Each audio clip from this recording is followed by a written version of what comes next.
Very good morning, students.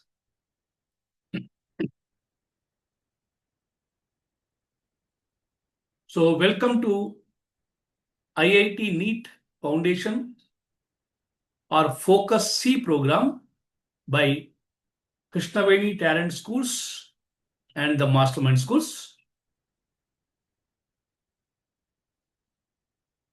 So, once again, I welcome all the class 9th students for today's session.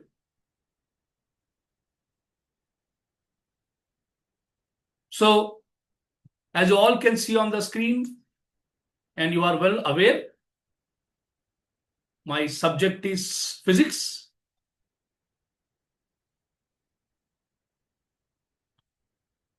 We are in class 9th, our ongoing chapter, motion in a plane, or it is also called motion in 2 dimension. And we are at the session number 1. That is how we are entering into the second chapter today. After completing basic mathematics in physics, very lengthy chapter.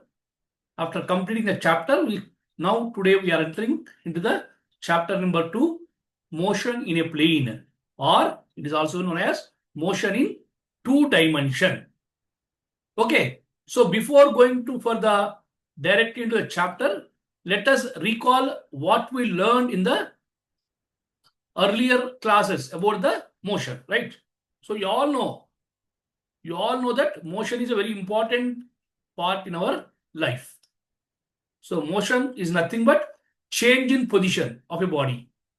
Change in position of a body. Change in position of a body from time to time, or with respect to time, or with respect to surroundings, is called motion, right? So motion can be either 1 dimension or 2 dimension or 3-dimensional motion. That is 3D, 1D, 2D, 3D. You can simple way 3D. So for example, if you consider a plane, if you consider straight path along x-axis, if the body moves along x-axis, it is called as a 1-dimensional motion. If it moves along the plane of x and y axis, that's why we call it as plane. X and y axis, it is called 2-dimension. So when you go to the higher classes, you'll come across the z axis also. That is the body motion along the 3D or 3-dimension. So like that, as per the condition of motion of a body, whether it is going along the straight line, along the only one line, it is called as one dimension motion, which you already learned in the lower classes, 6th, 7th, and 8th. Now we are studying about the plane, on a plane of coordinate system. The coordinate system, that is XYZ axis, that is called 2 dimensions, we are going to learn now. Okay, so 1 dimension along straight line, along the straight surface, 2 dimension along the plane, again 3 dimension with the XYZ axis. That we can learn in the higher classes. Okay. So in lower classes, we'll learn what is motion, what are the different types of motions. So there are various types of motions in our day-to-day life. Some may be 1 dimension, some may be 2 dimensions, some may be 3 dimensions. So many are there, right? Like rotation motion, for example, if you say first translatory motion, one kind of motion, as rotatory motion, oscillatory motion, right? Periodic motion, circular motion, random motion. See how many different types of motions you come across in our day-to-day life. So different objects will move in a different direction, and they are named after that particular type of motion, right? Translatory. All the particles will move same direction till the target reaches. Suppose you are firing a gun. The bullet, the path followed by a bullet is translatory motion. Or when you are bow and arrow, that arrow will go in the translatory motion and hit the target. In that also, if you go straight line, it is called rectilinear motion. If you go curved line, it is called curvilinear motion. Right. Again, rotatory motion common. Oscillatory motion, to and fro. Periodic motion, same time, same circuit, keep on moving, like Earth revolving around the sun. From some 400 million years, Earth is revolving around the sun with same time and same orbit. That is called periodic. Circular, commonly, about a fixed point, moving around same radius. Random, zigzag. Random is a zigzag motion. For example, mosquitoes or butterfly. How they move, there is no particular path for them. They'll move randomly. So these all are motions only. One may be one dimension, one may be two dimension, one may be three dimension. No matter. For example, you are hitting. Football is here. Football. You are hitting the ball. When ball is hit, it follows the a path like this. It covering the both x-axis as well as y-axis. This is path is called parabola in mathematics, right? Parabolic path, and this comes under our two-dimensional motion. The path followed by the football hit by a player, or when you are on the certain height and you are throwing a stone horizontally, the path followed by horizontal plane is also a two-dimension. For example, you are here. This is a building, right? You are at the top of the building and throwing a stone. It will follow like this. So it is covering both y-axis as well as x-axis along a plane. That is comes under two-dimensional motion. What we are going to learn in this chapter now, right? So in 6th, 7th, and 8th classes, we learn completely about the motion that is of one dimension. Now when we entered here, we are going to learn about the two-dimensional motion. So when you come to your material textbook, right?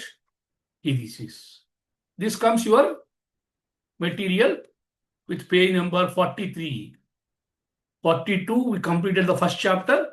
Now we enter into the page number 43, where we are going to see about the motion in plane.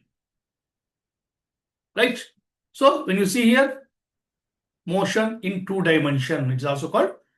The motion of an object is called two-dimensional if two of three coordinates of coordinates are x coordinate, y coordinate, and z coordinate. If two of the three coordinates required to specify the position of object in space change with respect to time. If you mention only one coordinate, x-axis, it is called one dimension. To need to mention two dimension. If you want with three all coordinates, three dimension. In such motion, the object moves in a plane. For example, a billiard ball moving over billiard table. An insect crawling over the floor of the room. Earth revolving around the sun. This comes under the types of motion. But what type that is? Two dimension. Two special cases of motions of two dimension. In two dimension, again, two types are there. One is projectile motion. One is circular motion. Projectile, projected. Circular, sun. Earth around the sun. Right? See here. A hunter aims his gun and fires a bullet directly towards monkey sitting on the distant tree. See here. Here monkey is there. Here monkey is there. Or is firing. See. He aimed from here with an angle of theta. Right? So horizontal component u cos theta, vertical component u sin theta. That we have seen already. Resolution of vector, previous chapter. So when you shoot it like this, right? If the monkey remains in its position, it will be safe. If it is same place, it is safe only because he is perfectly aiming. He is aiming to the monkey and hitting. If monkey remains there, definitely it is hit by the bullet. If not, okay, if it is safe. But at any instant of bullet leaves the barrel of the gun, if monkey drops from the tree, see here, it is dropped to here. It is safe. The bullet will hit the monkey because the bullet will not follow the linear path. So very important, see. He is aimed straight to the monkey. But when bullet is hit, because of air resistance, it won't follow straight path. It will go parabolic path. So if monkey is shipped there only, it will be safe only. It won't be hit by bullet. But when it's dropped some distance, automatically the bullet will fire like this and hit the monkey. Hit the monkey. So that is observation made here, right? Monkey, because the bullet will not follow the linear path, follow the parabolic path. It follows parabolic path. So definitely, as per that only the person will hit the monkey. So the path of the motion of a bullet will be parabolic, like this. So when you are hitting from here, it will fall like this. Like when you are hitting the football also, it will go like this. Parabolic path. Okay. So very interesting, because that's for the parabolic path. If monkey is there, it is safe only. If not, it will be hit by the bullet. If the force acting on a particle is oblique with a certain initial velocity, then the motion of the particle is called projectile motion. Suppose simply if you drop the body, zero velocity, it will come down only. But if you apply some initial velocity, some velocity, then the body will follow the projectile motion. That is called projectile motion. So the motion of a body with certain initial velocity. If no initial velocity, it will come down directly. Right? Pen came down, directly falling. But if you throw a pen, apply some velocity, it will follow the projectile motion, or it will follow the parabolic path. So many examples you can see for that. Okay? So what is projectile motion? Is explaining. If a constant force acts on a particle, right? Theta not 0 degrees or 180 degrees, not neither 0 not 180. 180 means it will come back, right? 0 means it won't move. Other than these two, we have to throw the body. Body should be thrown with an angle other than 0 degrees and 180 degrees, with the direction of its initial velocity. Initial velocity should not be 0. Initial velocity is 0, it will come back directly. The path followed by a particle is a parabola, and the motion of particle is called projectile motion. So suppose when you are throwing a ball, you are here. You are throwing a ball like this. So the path followed by a ball is called parabolic path. Suppose if you not apply any initial velocity, ball will fall here only. Just drop. Apply some force, you follow the parabolic path, and that motion is called projectile motion. We are projecting with some initial velocity.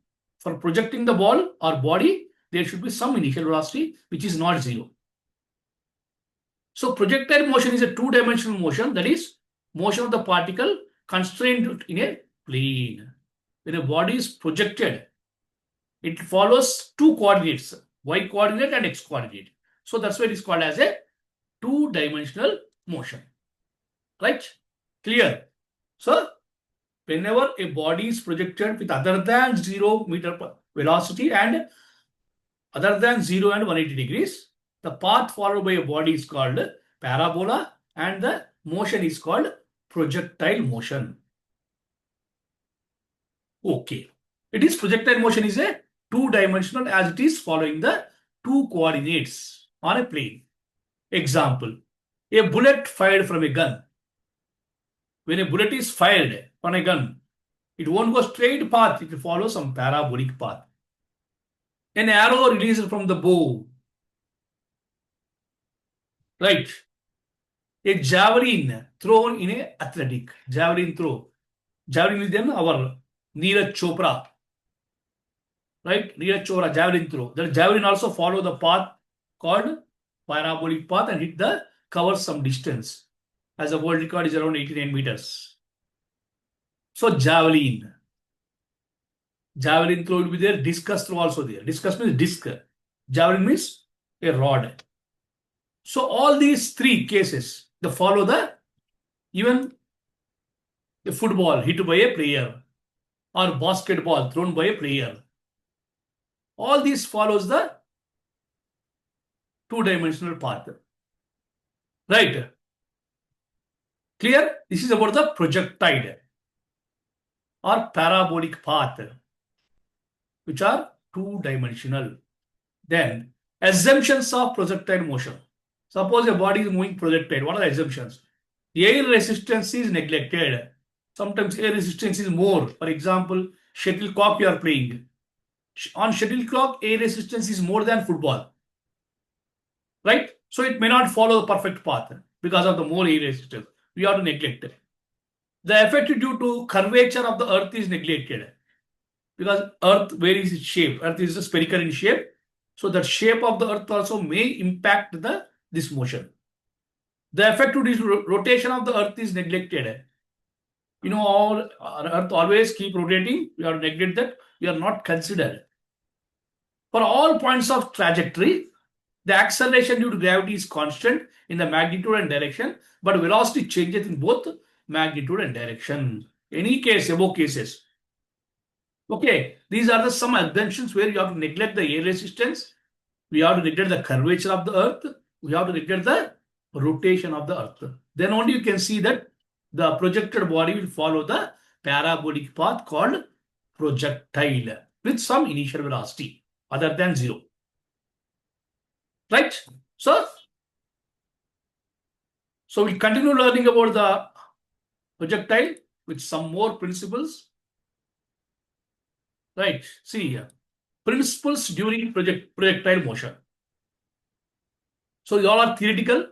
The motion of the projectile is two-dimensional motion.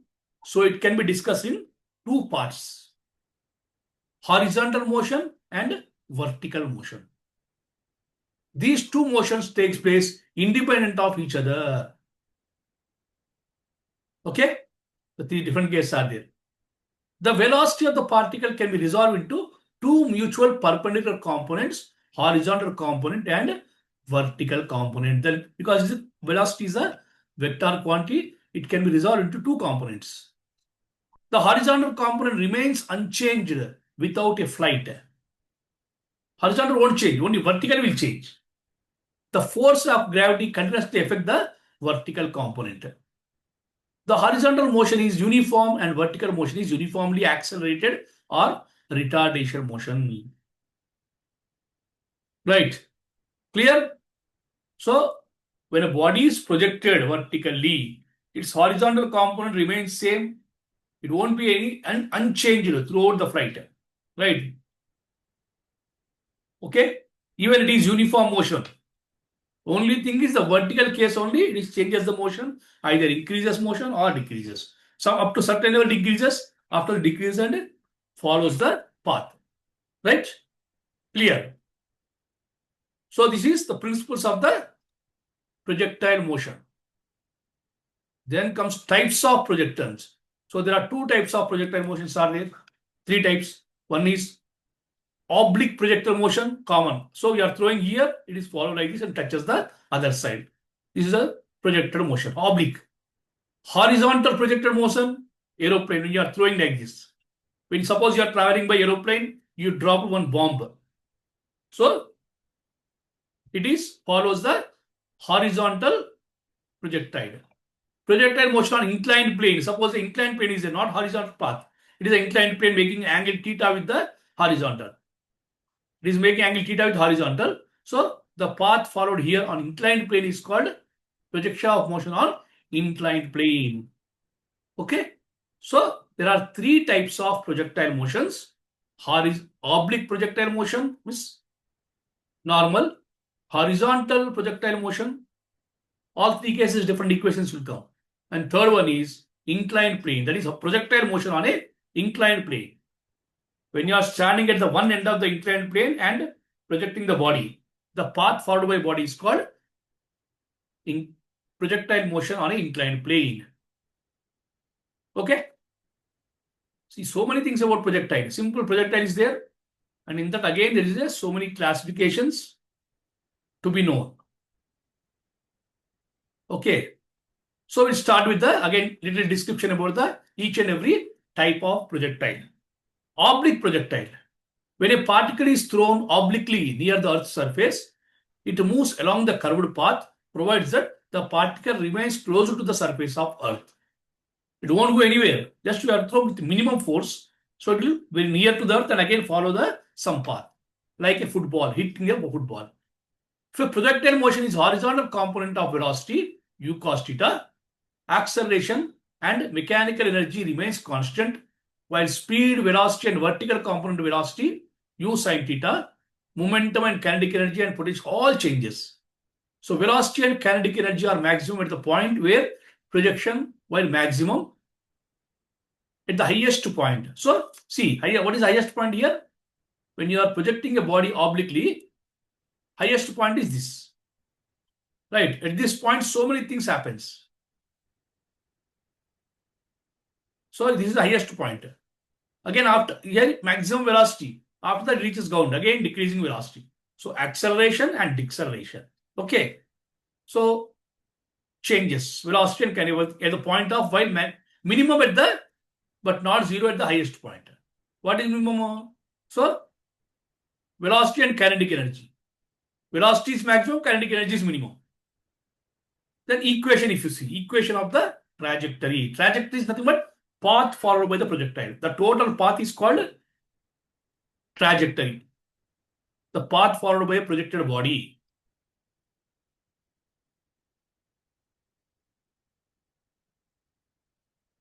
So see here, a particle is thrown with a velocity u at an angle of theta with horizontal. See here, it is here from here you are throwing a body with a theta angle, making angle theta and a velocity of u.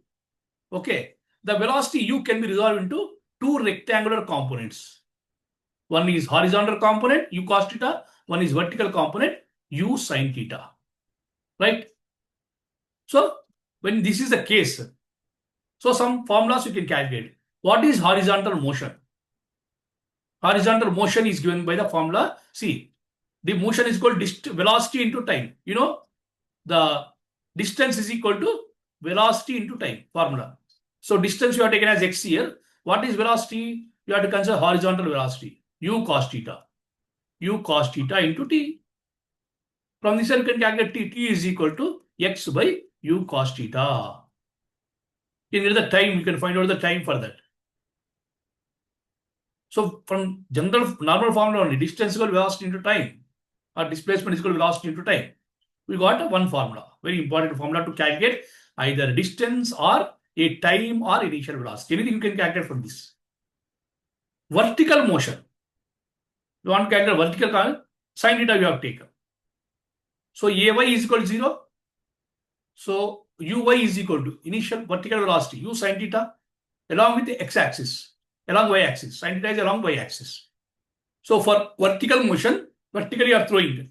So S is equal to ut plus half a t square. As it's going up, you can take it as a minus against the gravitational force. So you can write ut. U is nothing but u sin theta. U sin theta into t minus 1 by 2 a t square. A is nothing but gt square. You can calculate the vertical component. Right? From 1 and 2 you can solve all. So many things you can get from that. So vertical means you have to calculate the vertical component.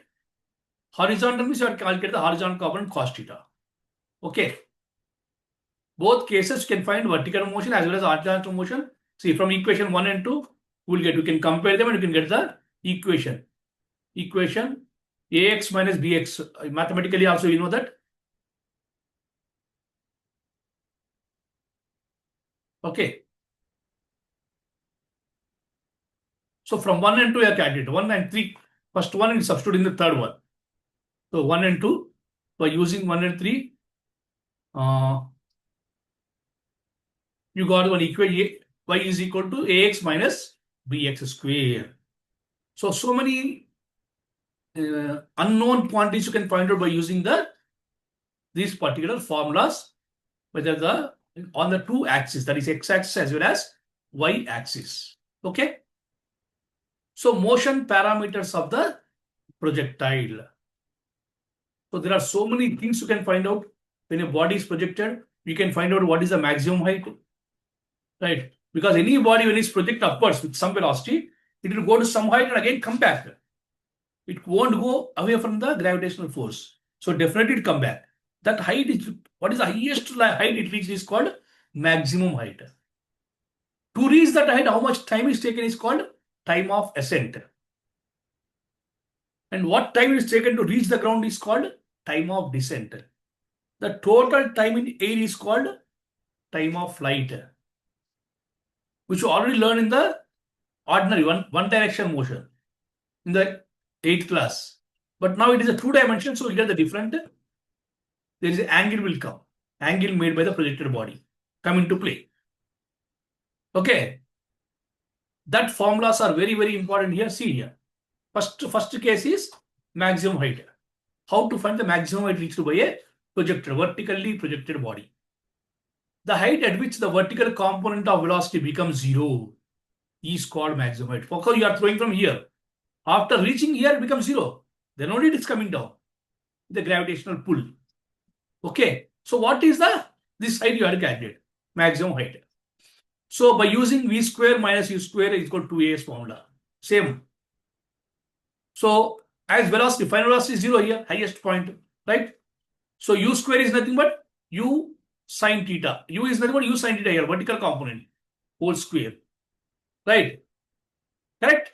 Plus 2as, 2g h maximum. H you have to calculate. So we'll get what we'll get. H is equal to, if you want formula for h, u square sine square theta by 2g. So h or h max you can write. See, simple. V square is equal to u square plus 2as formula. Right? From v square minus u square is equal to 2as. Third equation of motion. Right? Here v is 0 because at highest point final velocity is 0. So what we get? U square is equal minus u square is equal to 2as. A is nothing but g here. Acceleration due to gravity. S is distance is nothing but height you have to take. As you have to calculate the height. Vertical projection. So by substituting the value, you get the h max value as u square sine square theta by 2g. Very important formula for a projectile motion. Right? Maximum height. In that also there are some conditions are there. When you apply the conditions, maximum height formula will change. Okay. When the two different heights are there, how to compare them, everything is given in the note. That will come across when you solve the problems. Right? Then second case is time of flight. Time of flight. What is a flight? Time for which body is in air. You are projecting body from one point. It will follow, it reach maximum height, again came back to ground. This total time, for example, see, I throw the pen, it came into other hand. So the total time for which body is in air is called time of flight. The time for which body remains in air. Total time means from projecting from ground to again reaching back to the ground. So that is given here. The total time taken by the projector to go up and come down to the same level from which projected body is called time of flight. So for vertically upward motion, so you know the formula V is equal to U plus AT. So formula, you know, V is equal to U plus AT, first formula. But as maximum end, vertical projection V is 0. U is U sin theta. Minus A is nothing but GT. By as you are shown vertically minus, it becomes minus G and T. GT. Right? From here you can get the T value. So T is equal to U sin theta by G. The formula for time, vertical component. So time of flight means 2T. Time of flight means time of ascent, time of descent. Right? So adding both U sin theta by G plus U sin theta by D. That is 2U sin theta by G. See, first you calculate time of up to reach up to maximum level. So this is maximum height. So time taken to reach the maximum height is given by T is equal to U sin theta by G from V is equal to U plus AT. U plus AT becomes U minus GT because it is going up, vertically upwards against the gravitation. Okay. Then U sin theta by G is equal to 0 because final velocity is 0. So from this you got T is equal to U sin theta by G. What is T up to here? Then again from here, it is also again U sin theta by G only because time of ascent is always equal to time of descent. So add U sin theta by G plus U sin theta by G. We'll get 2U sin theta by G, which is the time of flight. The formula for time of flight. So formula we learn for the time of, that is for maximum height, and also we learn for the time of flight. Time for which body is in air. right? That is one condition. Then horizontal, these are only these are special cases we can apply when we get the formula problem. Then again, horizontal range means suppose you are throwing with one velocity, how much distance it can cover. We can find out directly based on velocity. With velocity, you can do everything. It is horizontal distance traveled by a body during time of flight. So suppose it is totally flight. Then what is the horizontal distance? How much distance it covered is called horizontal range. So R is equal to U cos theta. You got here, right? So time of flight is capital T is time of flight. So you know distance is equal to velocity into time. So what is the velocity here? U cos theta, horizontal velocity. And time is nothing but time of flight. Total time of flight. That is 2u sin theta by g. Right? Right? Then it gives us, so 2u sin theta by g. No, 2g, 2u sin theta by g, right? Only. U cos theta into 2u sin theta by g. So u square, u into u square, 2 sin theta cos theta. Formula is there. That is sin 2 theta. Important, see, trigonometry. So 2 sin theta into cos theta. 2 sin 2 theta is equal to, formula is there, sin 2 theta is equal to 2 sin theta cos theta. We are applying the formula 2 sin theta cos theta is equal to, already we have seen the first chapter, mathematics in physics. That's why I are saying in physics, mathematics is very important.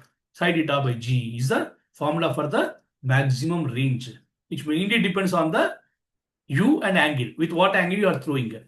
Based on the initial velocity and angle, we can understand how much that is. Based on this only, our Neeraj Chopra will calculate and throw the javelin so that you can reach the world records. Should know all the calculation with what angle you have to throw so that it cover the maximum range, maximum distance. Right? So R is equal to U square sin 2 theta by G. So three formulas. One is maximum height, time of flight, and horizontal range. Horizontal range means maximum distance covered when a body is projected. So total time of flight. Within the time of flight, what is the distance covered by the body? Okay.